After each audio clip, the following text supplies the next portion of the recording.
Selamat datang di podcast Open Heart with Poltak IP Sibarani.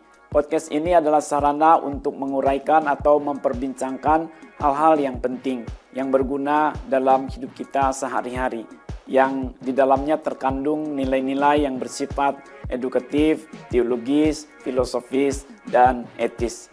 Uraian atau perbincangan akan disampaikan secara topikal atau tematis. Selamat mengikuti.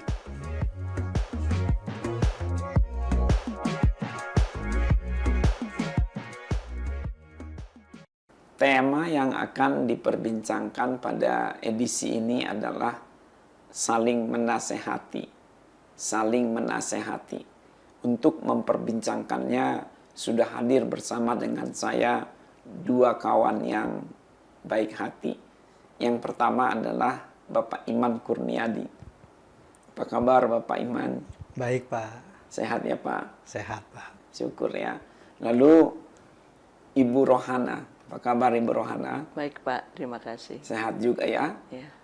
Puji Tuhan. Terima kasih Bapak dan Ibu sudah meluangkan waktu untuk kembali berbincang dengan saya di podcast ini. Tema yang akan kita perbincangkan sebagaimana saya ucapkan tadi adalah saling menasehati. Menasehati ini kan dari kata dasar nasihat.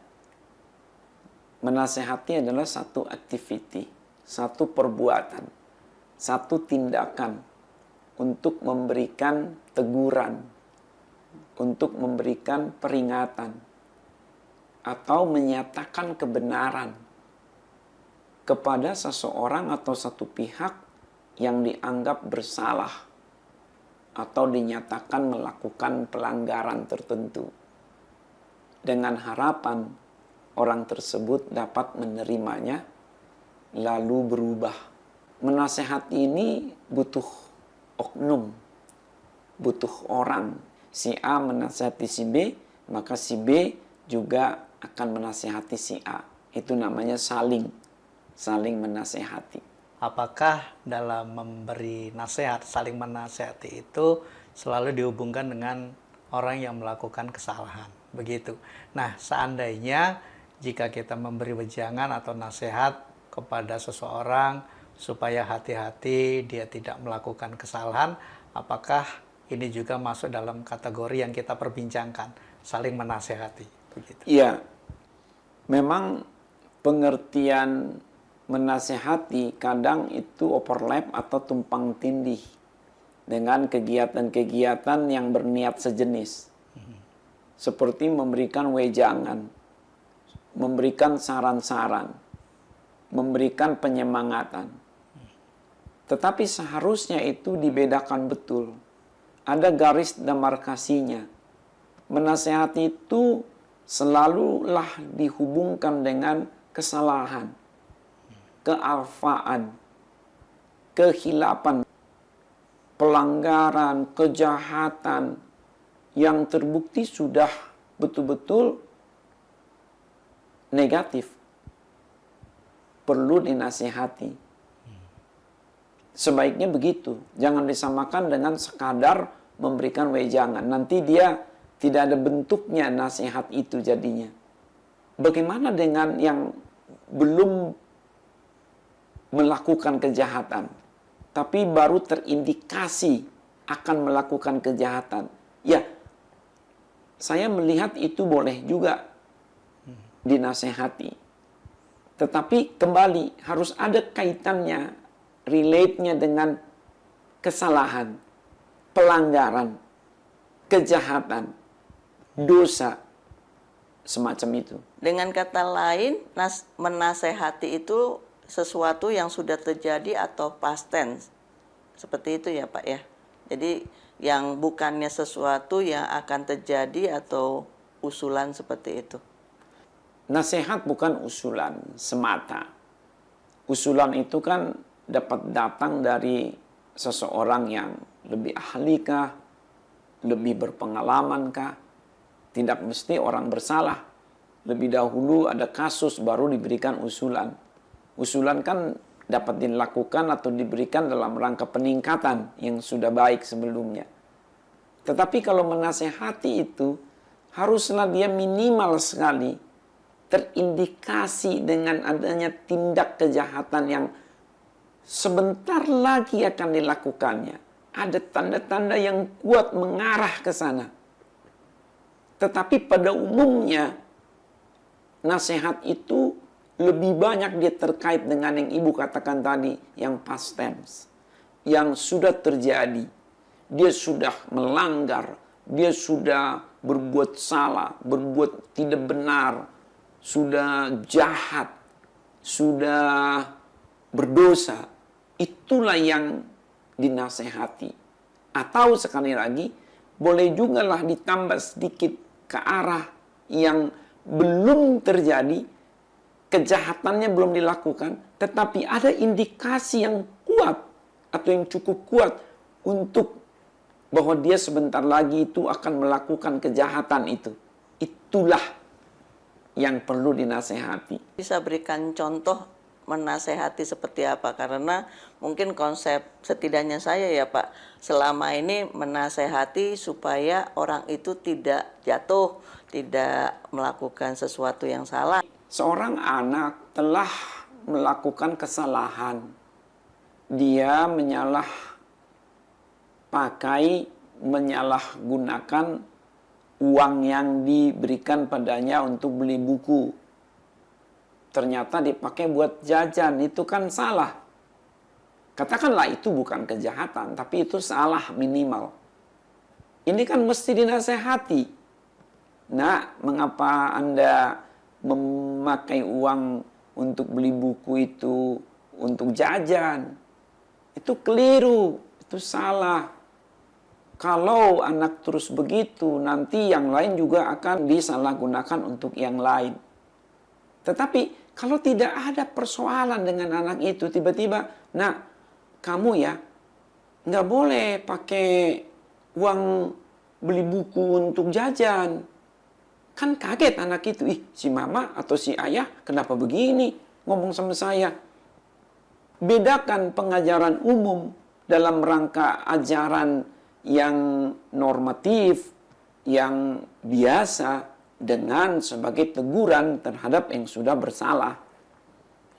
Ya, jadi berarti dalam hal ini pemahaman dari Pak Potak menasehati mungkin saya lebih pahamnya sebagai teguran seperti itu atau menegur.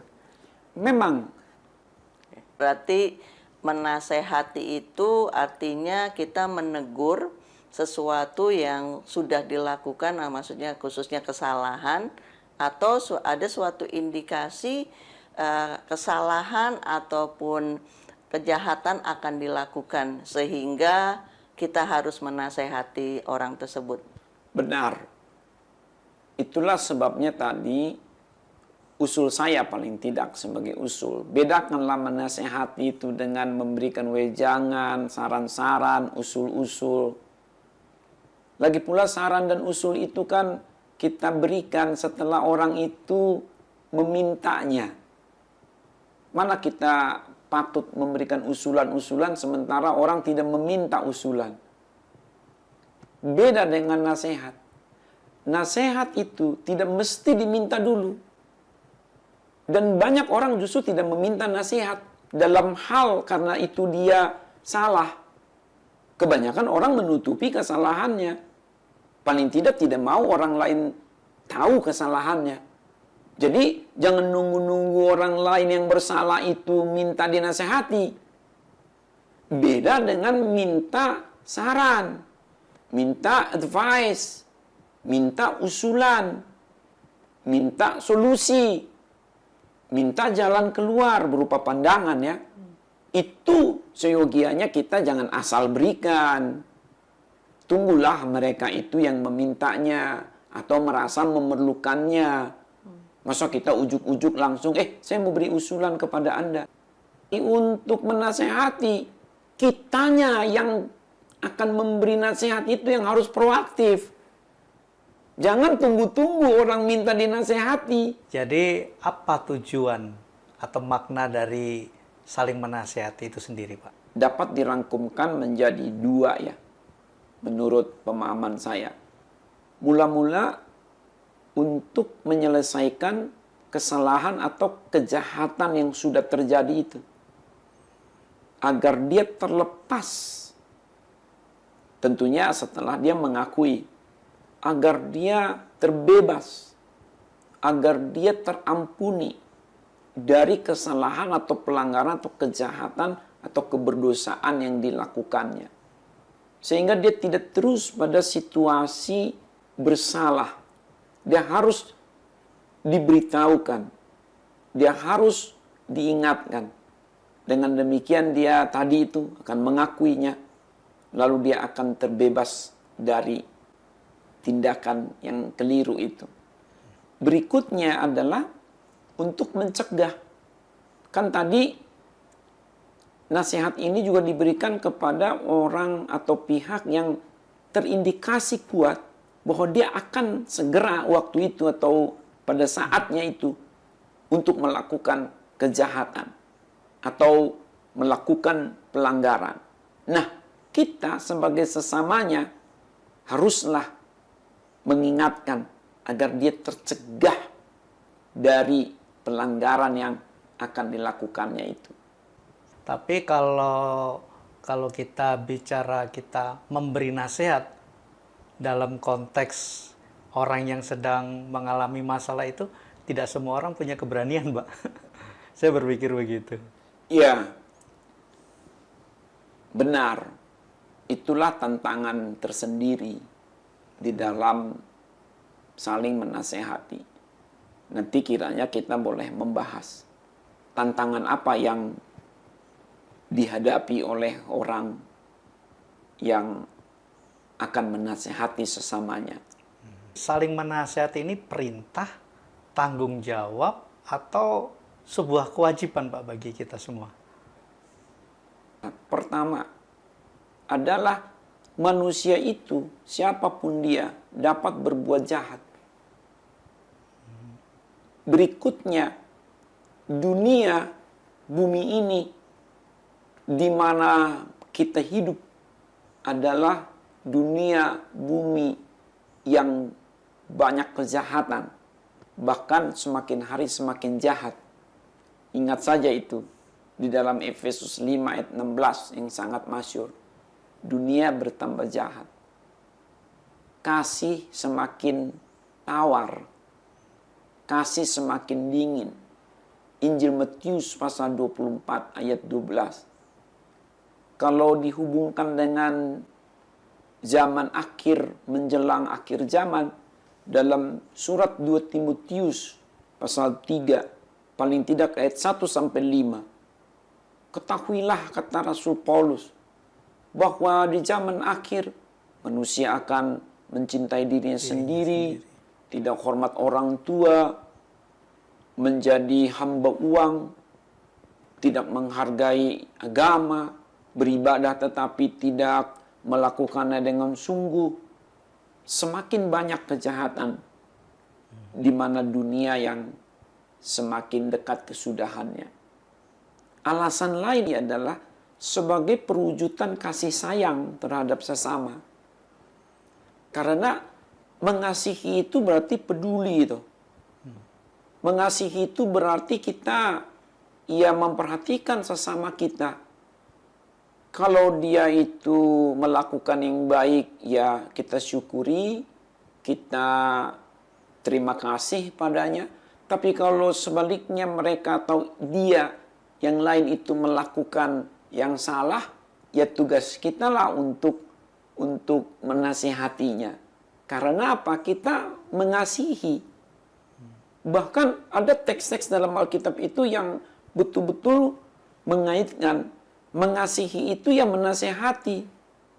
Contohlah yang masyhur, kitab Amsal pasal 27 ayat 5 dan 6. Lebih baik teguran yang nyata-nyata, teguran yang nyata, daripada kasih yang tersembunyi. Seorang kawan memberikan nasihat, tetapi seorang lawan itu mencium berlimpah-limpah untuk meninabobokan. Jadi kalau kita memang saling mengasihi, ya kita akan saling menasehati. Tidak akan kita menasehati orang yang tidak kita kasihi. Karena kita tidak peduli bagaimana kita akan menasehati. Harus ada kasih sayang terhadap orang itu, barulah kita akan menasehatinya. Kan menasehati itu bukan sekedar menyatakan kamu salah, tapi juga mengingatkan dia salahnya di mana, seraya juga membantu untuk dapat menyelesaikannya. Menunggu sampai dia itu mengakuinya. Lalu nanti ya kita sama-sama berdoakah, sama-sama minta ampunkah, dan seterusnya. Ada hal lain terkait dengan itu nantinya. Terakhir adalah karena diperintahkan oleh Tuhan sebagai kewajiban kita sesama umat. Apalagi kalau keluarga. Harus itu. Di dalam konteks komunitas gerejawi yang saya mudah ingat adalah surat Ibrani pasal 10 ayat 24 dan 25. Janganlah kita menjauhkan diri dari pertemuan-pertemuan ibadah untuk memuji Tuhan. Ibadah vertikal. Tetapi juga dikatakan di situ, haruslah kita saling menasehati sebagai sesama. Terserah, Anda juga mau melibatkan di situ adalah unsur pemberitaan firman, pengajaran firman. Tetapi konteks kita tadi lebih kepada kalau saudara kita bersalah, ya siapa lagi kalau bukan kita yang menasehati. Ada unsur kewajiban di situ. Bukan pilihan sebenarnya saling menasehati bagi kita umat Tuhan. Bukan pilihan, tapi keharusan, kewajiban. Apalagi tadi kembali sebagai anggota keluarga. Siapa lagi yang akan menasehati anak kalau bukan orang tua? Siapa lagi yang akan menasehati suami istri kalau bukan pasangannya? Siapa lagi yang akan paling tidak ganti kata mengingatkan orang tua kalau bukan anaknya? Siapa lagi yang akan saling menasehati satu sama lain kalau bukan kakak beradiknya? Siapa lagi? Apakah orang luar? Ya bisa jadi. Tapi sebagai keluarga lakukanlah kewajiban kita. Kalau saling menasehati di dalam keluarga, biasanya katakanlah itu bisa lebih diterima. Tetapi kalau orang lain menasehati, terkadang itu sebenarnya ya tadi dikatakan kewajiban. Kita ingin menunjukkan kepedulian, tapi kadang-kadang suka disalahpahami dengan seakan-akan kekepohan gitu, Pak. Kepo amat sih, gitu. Bukan itu apakah sepeduli apa kita peduli sama mungkin teman kita, tapi bisa saja siapa kamu untuk nasihati saya, seperti itu Pak. Jadi maksudnya bagaimana kita menunjukkan kepedulian kita, tetapi jangan sampai dianggap seakan-akan kepoh gitu. Begini, itu memang banyak tantangannya. Dapat datang dari pihak yang akan dinasehati, juga dapat datang dari pihak yang akan menasehati. Dari pihak yang akan dinasehati dapat datang tantangan berupa apa? Penolakan. Belum apa-apa dia nggak mau. Bahkan nggak mau melihat kita, nggak mau ketemu. Berikutnya adalah penyangkalan. Dia menyangkal. Enggak begitu kok, siapa bilang? Enggak begitu. Selanjutnya pengalihan. Dia akan katakan, ya itu benar terjadi, tapi karena si ini, karena si itu. Bahkan ada namanya perdebatan. Dia mengakui, tetapi dia membenarkan dirinya sendiri mati-matian untuk mendukung perlakuannya itu. Ya benar itu, tapi itu tantangan. Yang paling berat adalah pembalikan. Di mana yang dinasehati itu membalikkan hal itu kepada yang menasehatinya. Misalnya, Anda juga begitu. Jadi ada penolakan, ada penyangkalan, ada pengalihan, ada perdebatan, dan ada pembalikan dari orang yang akan dinasehati atau sedang dinasehati itu kepada orang yang sedang menasehatinya. Itu tantangan tidak mudah. Lalu dari yang akan menasehati, mula-mula adalah keengganan. Sudah tahu, tapi ya biarin aja lah. Sebab memang aku sama dia. Padahal hanya dia loh yang tahu perkara itu. Bayangkan. Yang lain tidak tahu. Sehingga yang lain tidak dapat menasehati. Sebab yang lain tidak melihat. Dia tahu, tapi tidak melakukannya. Itu tantangan. Ya katakanlah ketidakpedulian jadinya. Bisa juga tantangan dari si yang akan atau sedang menasehatinya itu berupa ketakutan. Ketakutan seperti tadi, wah nanti aku dibalikkan kepadaku. Aku juga banyak salah. Aku juga orang gak benar dalam banyak hal. Dan begini begitu. Ada juga urusan ketakutan masih tetapi kaitannya dengan status. Wah, kalau aku nasihati, dia bos aku. Seperti tadi Bapak Iman katakan, gimana kalau relasinya di atas kita, relasi kuasa kita di bawah? Pak Iman atau Ibu tadi? Ibu Rohana. Oh, Ibu Rohana ya. Saya ini siapalah? Tantangan lain yang datang dari si yang menasehati itu adalah ketidaksabaran. Tidak sabar untuk mengurai masalah. Tidak sabar untuk menanti jawaban dari orang yang dinasehatinya. Termasuklah itu sekaligus dengan ketidakbijaksanaan. Ya juga ketidaktepatan. Ya maklum saja karena menasehati ini juga perlu pilihan-pilihan kata yang tepat, istilah yang tepat, timing yang tepat. Belum lagi ekspresinya. Supaya jangan kelihatan memarahi. Bagaimana caranya? Bapak sudah menjelaskan beberapa tantangan dari sisi yang harusnya menasehati.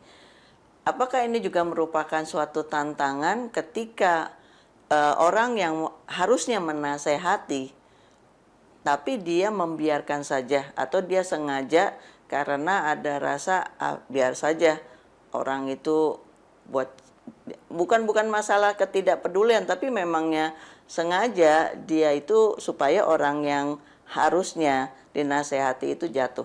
Apakah ini merupakan tantangan atau hal lain, Pak? Itu adalah satu pembiaran. Itu jahat. Sama halnya itu dengan orang lain mau masuk jurang, dia dapat cegah, dia tidak cegah. Saya masih ada beberapa kesulitan, terutama dalam menghadapi tantangan dari dalam diri tadi, Pak. Gimana kita mempunyai tanggung jawab, harus mengasihi, peduli gitu ya.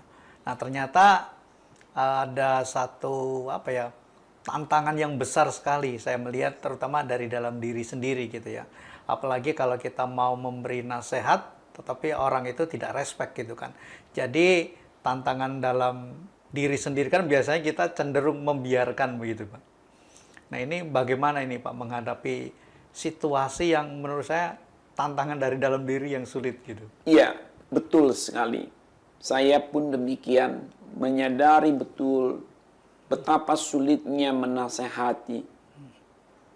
Maka seharusnya kita memahami bahwa tindakan atau kegiatan menasehati sesama yang bersalah ini bukanlah karena kita, tetapi karena Tuhan suruh dan demi orang itu. Selama misinya yang mendorong adalah yang demikian, kiranya kita akan lebih berani. Kelihatannya tidak mudah untuk saling menasehati ya Pak. Berarti kita perlu ada prinsip-prinsip di dalam menasehati. Mungkin Bapak bisa sharingkan mengenai hal itu. Mula-mula adalah kita memberikan nasihat yang beralasan. berikutnya kita memberikan nasihat yang berdasarkan. Lalu kita memberikan nasihat yang bertahap. Kemudian kita memberikan nasihat yang berkeadilan. Memberikan nasihat yang beralasan adalah mesti betul-betul kita tahu bahwa dia bersalah. Ada pelanggaran, ada kejahatannya, ada kekhilafannya minimal. Jangan ujuk-ujuk atau tiba-tiba atau sembarangan menasehati orang. Bisa marah dia. Pastikan betul bahwa orang itu memang ada pelanggarannya, ada kesalahannya. Haruslah kuat alasan untuk menasehati orang itu. Memang dia bersalah. Dan kesalahannya harus faktual, nyata. Bukan katanya, tapi ada datanya. Bukan katanya si A, si B maksud saya. Tapi ada datanya. Bukan katanya siapa, tetapi datanya mana. Harus faktual dia. Harus betul-betul real. Itu. Makanya paling bagus. Semoga kita itu yang menyaksikan langsung. Daripada kita ini menjadi pihak kedua, pihak ketiga. Apakah kita boleh menasihati orang yang bersalah sebagai pihak kedua, yang ketiga yang mengetahuinya kemudian? Boleh, karena kita mengasihi orang itu. Yang lain tidak berani, ya masa kita ikut-ikutan tidak berani, lalu siapa lagi yang mengasihi dia yang akan berani menegurnya tadi? Masa pihak pertama yang melihat, kedua, ketiga enggak, lalu dibiarkan orang itu? Ya nanti binasa dia dalam dosanya. Kemudian berikanlah nasihat yang berdasarkan pada firman Tuhan, kebenaran yang ideal surgawi. Jangan sekali-kali jadikan pendapat kita sebagai dasar, filsafat ABCD sebagai dasar, tapi sebagai umat Tuhan, katakanlah itu firman Tuhan yang dilanggarnya, atau firman Tuhanlah yang harus dilakukannya. Mana firman Tuhan yang dilanggarnya, itulah yang kita angkat. Sehingga kuat dasarnya itu. Kolose 3 ayat 16. Hendaklah perkataan Kristus diam di dalam dirimu dengan segala kekayaannya, supaya kamu dapat mengajar dan menegur seorang akan yang lain. Atau Efesus pasal 6 ayat 4. Hai bapak-bapak, nasihatilah anak-anakmu, didiklah mereka dalam nasihat firman Tuhan, sesuai dengan firman Tuhan.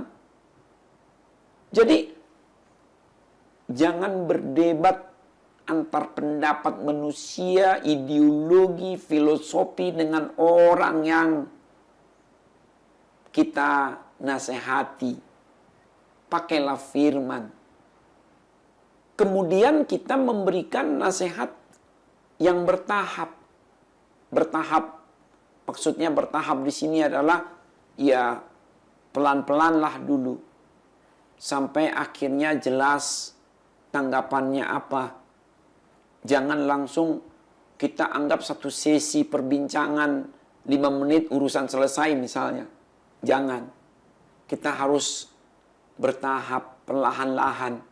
Kalau kita membaca Injil Matius pasal 18, ayat 15 sampai 20, yang dimaksud dengan bertahap itu juga adalah bertingkat, di mana kita melibatkan pihak yang lebih banyak, pihak yang lebih berotoritas, dalam rangka mengingatkan orang itu bahwa dia itu bersalah dan perlu mengakui kesalahannya untuk terbebas darinya. Contohnya dalam hal ini adalah kita sebagai saudara di rumah, sebagai kakak beradik, kita nasihati saudara kita, tapi dia tidak mau dengar. Maka kita boleh melibatkan ayah ibu kita untuk mendorong, juga memberikan nasihat. Bukan sifatnya kita jadi pengadu belaka, bukan juga jadi memperlebar persoalan. Tetapi ada kalanya kita memang perlu tadi melibatkan pihak-pihak yang lebih berotoritas dari kita dengan niat yang suci, yang murni, supaya orang itu lebih menerima nasihat itu. Itu namanya adalah bertahap. Lalu yang terakhir tadi dalam bagian ini adalah yang berkeadilan. Suatu ketika kalau kita yang dinasehati oleh yang tadi kita nasehati itu juga harus kita terima. Dan jangan kita menasehati dia hanya untuk balas, semacam balas dendam. Dulu kita udah dinasehati, sekarang kita nasehati dia. Saling menasehati bukan karena balas dendam, tetapi karena memang seyogiahnya demikian. Bukan juga balas jasa. Aku udah dinasehati, aku juga harus nasehati dia, jadi satu-satu gitu. Ya jangan begitu. Kan kita sebenarnya tidak boleh menginginkan kesalahan teman ataupun saudara kita itu terjadi toh. Jadi jangan nunggu-nunggu kapan dia salah aku akan tegur, kapan dia berlanggar aku akan nasihati, jangan begitulah. Itu namanya jadi polisi moral kita, bukan teman lagi itu namanya. Mau tanya lebih lanjut Pak, khususnya mengenai tadi bertahap. Seperti itu. Kalau bicara soal bertahap, bertingkat, sudah saya pahami. Tetapi kalau soal waktu, ya tadi katakan jangan dianggap istilahnya satu kali itu sudah selesai. Tetapi mungkin perlu ada kelanjutannya. Nah, seperti apa yang kita anggap ini belum selesai nih urusan yang harus dilanjutkan seperti itu? Iya, antara kita dengan beliau atau mereka ya, between us gitu ya, two parties nih. Jadi kita dengan anak lah, kita nasihati anak kita. Tapi dia belum mengangguk dengan tulus bahwa dia salah. Sementara keadaan sudah tegang. Maka kita harus bijaksana sebagai orang tua. Jangan tekan lagi, katakanlah. Kita coba tutup dulu dengan doa sejenak. Nah, tampaknya anak perlu istirahat dulu. Bolehkah kita bicarakan ini lagi besok? Tapi dengan catatan, sampai pada besok, anak jangan menganggap mama musuh ya. Jangan juga menganggap ini kaitannya dengan yang lain sebagai jadi campur aduk ya nak. Ini hal rahasia kita. Rahasia kita. Katakan begitu, ini rahasia kita. Mama tidak akan kasih tahu kepada saudara-saudaramu kah, atau ayahmu kah, just between us. Jadi nanti makan malam kita akan tiba di mana ketemu dengan semua anggota keluarga. Jangan kau pikir mama sudah kasih tahu mereka ya, jangan. Tapi boleh nggak kita bicarakan ini besok? Pulang sekolah, oke.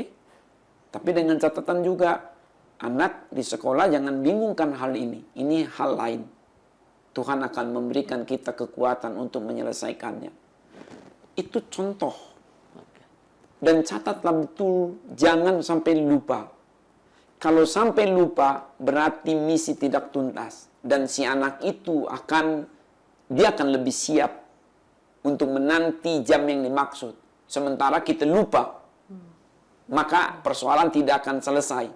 Lalu nanti kita mau memanggil dia pada hari ke-8, sudah keanginan istilahnya. Akhirnya tidak terselesaikan itu masalah. Dia sudah terlalu nyaman dengan kesalahan itu. Tidak bisa lagi atau sangat sulit itu diselesaikan.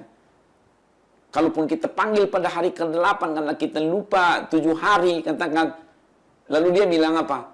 Ya mama aku udah lupa. Ya bersiasat lain lah. Atau ya mama juga sih waktu itu aku udah tungguin. Kenapa mama nggak ngomong? Ya, jadi dengan kata lain memang harus dituntaskan dalam waktu secepat-cepatnya, tetapi bertahap, maksudnya seperti itu kan Pak? Betul. Dalam waktu secepat-cepatnya tetapi bertahap. Jadi selanjutnya apa langkah-langkah yang baik dalam memberi nasihat ini Pak? Ya, langkah-langkah yang baik atau praktis juga ya dalam rangka memberikan nasihat kepada sesama, juga saling menasehatilah ya sebagai sesama. Mula-mula kita kiranya mengetahui apa sih kesalahan orang itu tadi. Apa yang menjadi pelanggarannya. Ini penting. Supaya jangan berdebat kusir. Supaya juga belum apa-apa, jangan sampai kita dimentahkan oleh penolakannya atau penyangkalannya. Kita harus betul-betul mengetahui apakah karena kita lihat sendiri maupun data dari sesama kita yang lain yang perlu kita sampaikan. Misalnya kita orang tua, kita tidak melihat anak kita berbuat salah, tetapi tetangga kita yang mengadukannya. Kita wajib menasihati anak itu sebagai orang tuanya. Namun pelajari dulu apa yang dikatakan oleh tetangga itu tadi. Ketahui, tanya dia, adakan satu penyelidikan, penelitian, sedapat mungkin kumpulkan data-data, jangan hanya sepintas. Dan kita juga seharusnya dapat menyeleksi mana kira-kira omongan dari pihak lain terhadap anak kita itu tadi, tetangga dalam hal ini, itu benar atau tidaknya. Kan kita juga dapat melihat dari raut wajahnya kah, atau sikapnya dia selama ini terhadap kita dan seterusnya. Jadi harus ada namanya ketenangan di dalam menelaah aduan atau pengaduan itu. Lalu kita adakan pendekatan. Setelah kita mengetahui, mendekati orang itu. Mendekatinya. Katakan, oh ada peristiwa begini ya, kamu alami lalu kamu melakukan begini begitu. Bagaimana itu? Karena perlu juga orang itu berikan klarifikasi. Bahkan ketika kita melihatnya pun langsung, perlu juga kita minta klarifikasi sekaligus verifikasi dari dia. Karena suasana kebatinannya itu juga kan mempengaruhi dalam tindakannya saat itu. Kita ya melihat dengan mata jasmani, tapi kan kita tidak tahu motifnya. Ada apa sesungguhnya. Itulah maka perlu kita mendekati. Setelah kita mendekati, kiranya kita memahami. Mengetahui tadi, itu adalah alasan sebelum kita mengatakan kepadanya. Lalu kita mendekati dia, semakin terbentuklah pola-pola peristiwa itu. Semakin kita pahamlah sebenarnya apa namanya alasan dia melakukannya. Mengapa dia berbuat yang tidak baik itu kalau tidak baik. Lalu kita pahami tadi. Kita memahami. Kita coba merenungkan. Setelah kita ini memahami, barulah kita mengadakan atau memberikan teguran-teguran. Jangan begitu. Kamu salah. Kamu tidak benar. Kamu sudah berbuat dosa. Kamu sudah melanggar aturan. Kamu sudah bejat. Kamu sudah jahat. Kamu sudah tidak hormat kepada orang tuamu. Kamu sudah melecehkan orang. Kamu sudah berbuat yang tegur. Lalu doakanlah dia. Doakan dia supaya dia menerima nasihat kita. Doakanlah dia supaya dia mengakui kesalahannya. Doakanlah dia supaya minta ampun akan kesalahannya itu. Doakan. Dan doronglah juga dia untuk mengadakan rekonsiliasi dengan kalau ada orang yang dirugikannya. Dorong dia. Bila perlu kita menjadi mediatornya, memediasi. Karena kita yang lebih tahu keadaan itu dan kita memang tadi katakan peduli dengannya. Termasuk di dalam mendoakan ini, doakanlah supaya dia itu semangat lagi hidupnya. Doakanlah dia supaya dia itu digerakkan oleh kuasa surgawi untuk melakukan kebaikan-kebaikan jauh lebih banyak kemudiannya dari dibanding dengan kesalahannya itu. Dan yang patut juga kita catat di sini sebagai langkah yang baik sekaligus praktis dalam rangka menasihati sesama biarlah kita mencontohkan, memberi keteladanan yang patut ditirulah kita ini. Hidup kita sehari-hari, janganlah suka melanggar ini dan itu peraturan. Janganlah kita berbuat jahat. Dan kalau toh kita berbuat jahat, ingat tadi, dia juga boleh menasehati kita. Dan sebagai pihak yang bersalah, kita juga mengakuinya sekaligus. Bertobatlah kita. Demikian ya, Bapak Ibu, perbincangan kita pada edisi ini. Memang podcast ini lebih kepada penjabaran topik-topik, tema-tema yang sifatnya itu edukatif, teologis, filosofis, dan etis. Bukan perbincangan yang seperti atau sebagaimana podcast teman-teman lain lakukan, yang lebih katakanlah kepada trending topik atau apa begitu. Tapi kita ada kurikulum supaya kita dapat menjadi pembawa khasanah alternatif bagi rekan-rekan kita dimanapun yang menjadi viewer dari podcast ini, kapanpun mereka mengikutinya. Terima kasih Bapak Iman, juga Ibu Rohana yang sudah meluangkan waktu berbincang hari ini. Demikianlah perbincangan pada edisi ini kita akhiri. Apabila Anda ingin bekerja sama dengan kami atau tergerak hati untuk mendukung kegiatan ini, silakan Anda klik sendiri di monitor Anda masing-masing deskripsi ataupun keterangan mengenai lembaga pelayanan kami. Anda dapat salurkan dukungan Anda melalui nomor yang tertera di sana. Juga dapat menghubungi kami di nomor kontak yang juga tertera di sana. Terima kasih.